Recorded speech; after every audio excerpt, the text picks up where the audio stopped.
بسم اللہ الرحمن الرحیم۔ السلام علیکم ورحمۃ اللہ۔ اسلامک نالج پر مبنی سوال جواب کی ایمان افروز سیریز میں خوش آمدید۔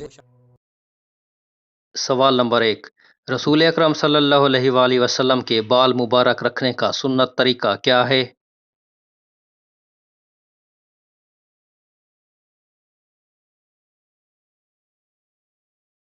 رسول اکرم صلی اللہ علیہ وآلہ وسلم کے بال مبارک بعض اوقات دونوں کانوں کے نصف تک ہوتے تھے، اور کبھی کبھی تو کانوں سے بھی نیچے ہوتے، اور کبھی دونوں کندھوں کو بھی چھوتے تھے۔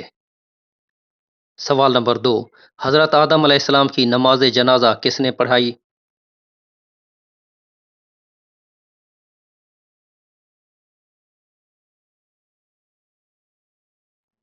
حضرت امام صادق علیہ السلام سے منقول ہے کہ جب حضرت آدم علیہ السلام وفات پائے تو حضرت شیث علیہ السلام نے جبرائیل علیہ السلام سے حضرت آدم علیہ السلام کے جنازہ پر نماز پڑھنے کی درخواست کی۔ حضرت جبرائیل علیہ السلام نے کہا، اللہ تعالیٰ نے ہمیں تمہارے والد کے لیے سجدہ کرنے کا حکم دیا، اور اسی لیے اس کے نیک بیٹوں پر سبقت نہیں لیتا۔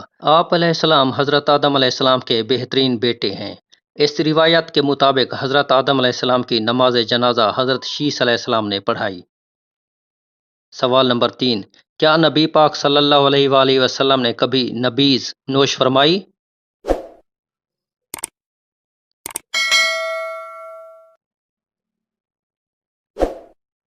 سب سے پہلے یہ سمجھنا ضروری ہے کہ نبیذ ہے کیا اور کیسے تیار کی جاتی ہے۔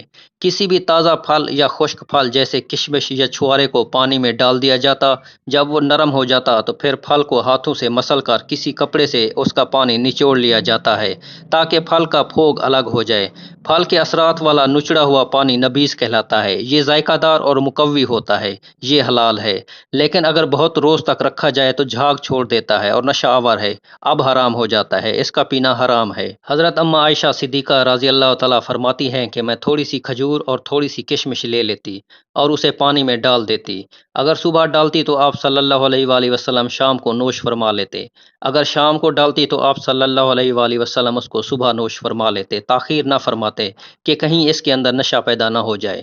حضرت جابر رضی اللہ تعالیٰ عنہ فرماتے ہیں کہ پتھر کے برتن میں آپ صلی اللہ علیہ وآلہ وسلم کے لیے نبیذ بنایا جاتا۔ سوال نمبر 4، اہل جنت کا کلمہ کیا ہوگا؟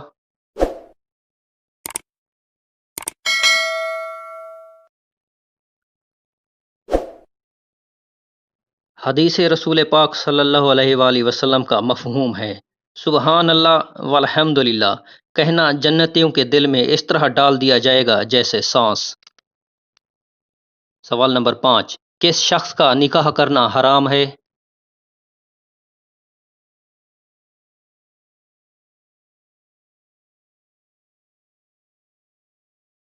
یاد رہے کہ نکاح کرنا ہمیشہ سنت نہیں، بلکہ کبھی فرض، کبھی واجب، کبھی مکروہ اور بعض اوقات تو حرام بھی ہوتا ہے۔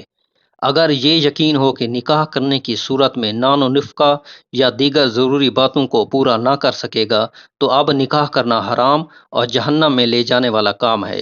دعا ہے کہ اللہ تعالی ہم سب کو نبی پاک صلی اللہ علیہ وآلہ وسلم کی ہر سنت پر عمل کرنے کی توفیق دے، آمین ثم آمین۔